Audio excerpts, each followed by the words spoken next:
Hey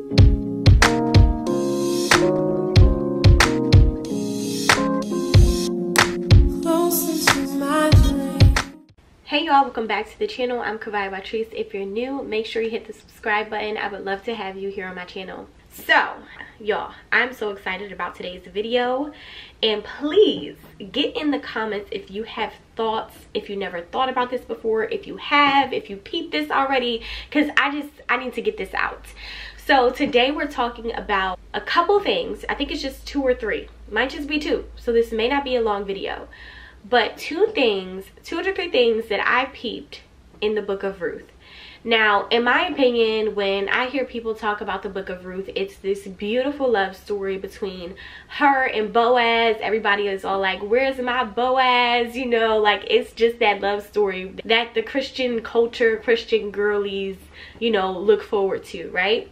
But I want to talk about some stuff when it comes to our girl Ruth. Okay, we're going to keep it real today.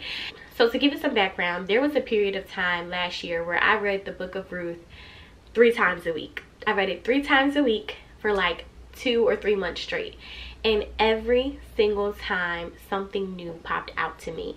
And so today I want to talk about some things that I feel like people don't talk about when it comes to Ruth and her love story. So I don't have time to read it all to you guys today. It's only 4 chapters, so I highly encourage you to read it yourself. But I'm going to point out some things. First thing I'm going to point out, if you guys know the story, basically you know that Naomi lost her husband, Ruth lost her husband. Ruth was like, I'm going where you going, your Lord will be my Lord, and I'm not leaving you, okay? So let's fast forward in chapter 2. So in chapter 2, that's where Boaz comes into the picture, right? And so we know that basically he gave her favor in the field, and, you know, he seen who she was, he provided for her, he comforted her, he wanted her to be safe in his field, right? And so when Ruth comes home to Naomi later that day and she explains that she met this man, Ruth doesn't yet know who Boaz is. But when she gets back home to Naomi and tells her, I met this man, he showed favor unto me, you know, he allowed me to gather all this grain, basically telling her about what happened in the field she worked in. Naomi goes to say, may the Lord bless him, and this is verse 20. Naomi told her daughter-in-law, he is showing his kindness to us as well as your dead husband. That man is one of our closest relatives, one of our family redeemers. Now this is what we have to keep in mind here, people. Ruth didn't know who Boaz was, okay? She didn't yet know until she came home and told Naomi.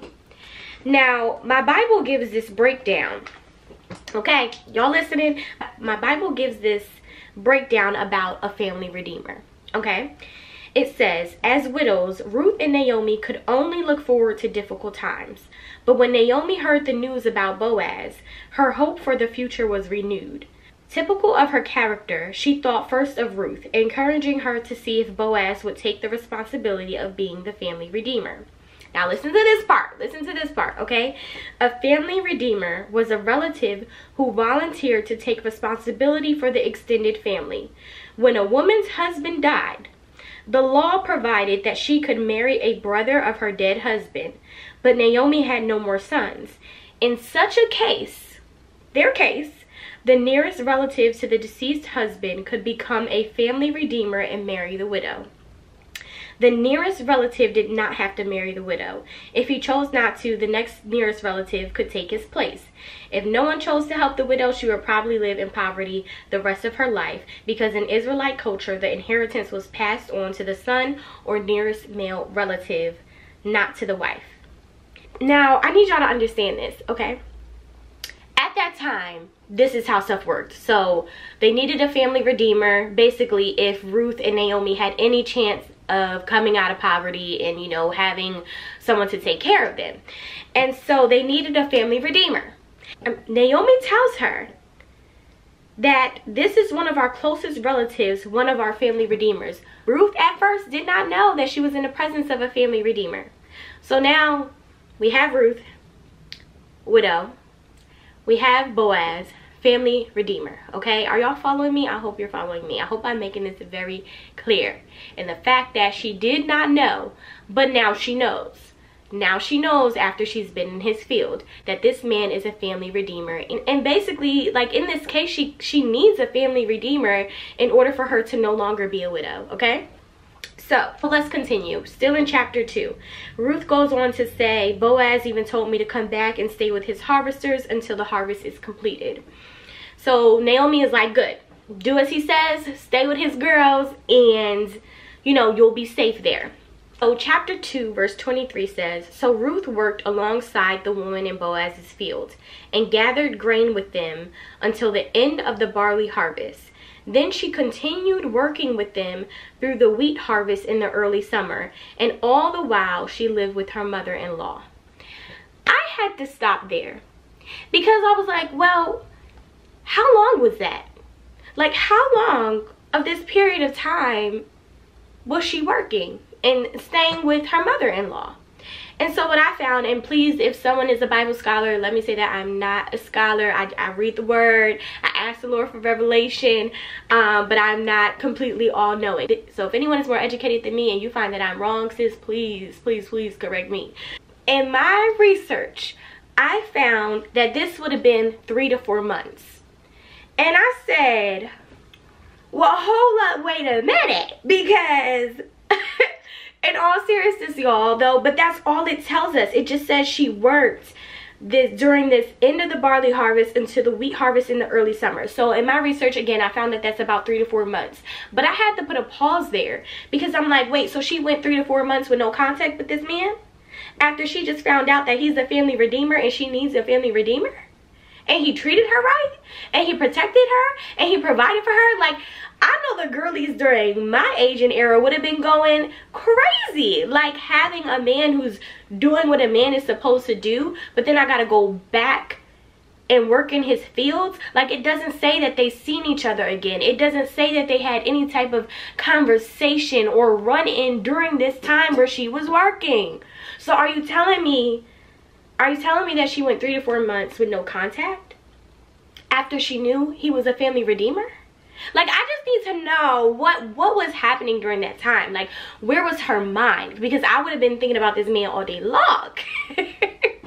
But he would have been on my mind, especially knowing that, like, in order for my life to turn around, she needed a family redeemer. Like, she had to, her husband died, like, she had to go on, right?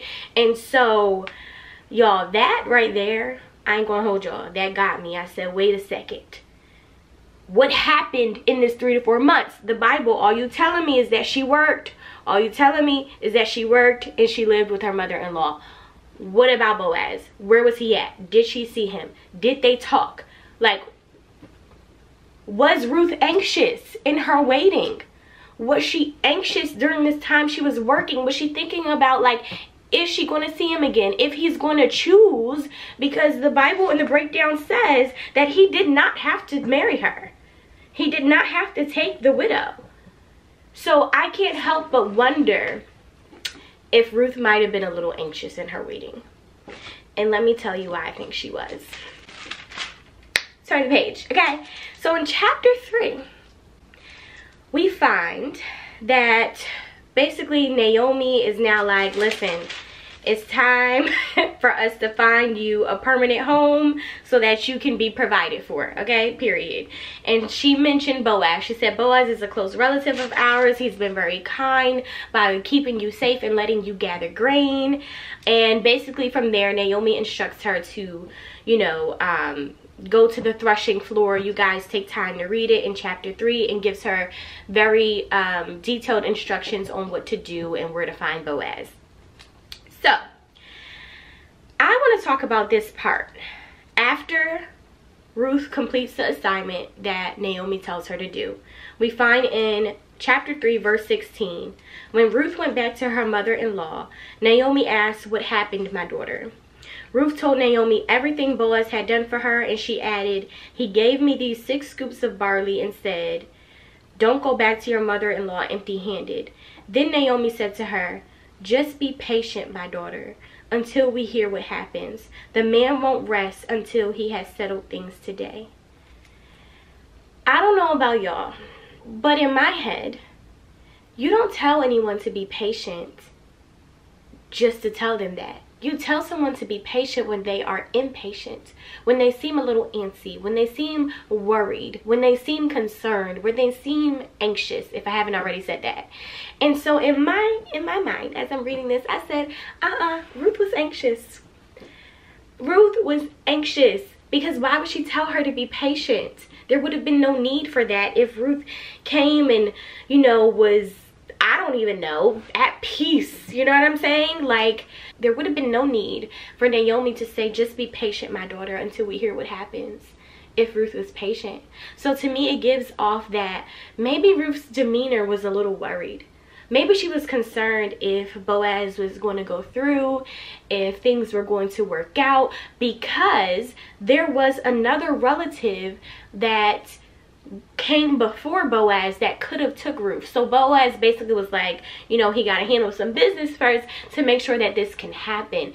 And so I just wonder if Ruth was a little anxious, y'all.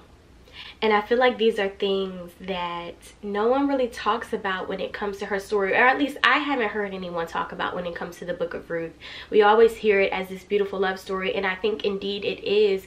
But I want to point out the fact that, like, I think she was anxious, and there was a time of waiting that she had to go through. But not to mention, like, you know, the Bible doesn't say if she was, when she was working the barley and the wheat harvest. You know, I guess she handled her waiting well. You know, she showed up, did what she had to do, collected her bag, and went back to her mother-in-law. That's what her waiting process was. And I think we should take a little tip for that, for us who are in our single season, is to be patient while we're waiting for our Boaz, to wait well while we're waiting on our Boaz, to be focused on the assignment and the work that God has in front of us as we're waiting for our Boaz. So I hope that makes sense to y'all. I want to know y'all thoughts, because this blew my mind. I said, wait, hold up. Sis had to wait.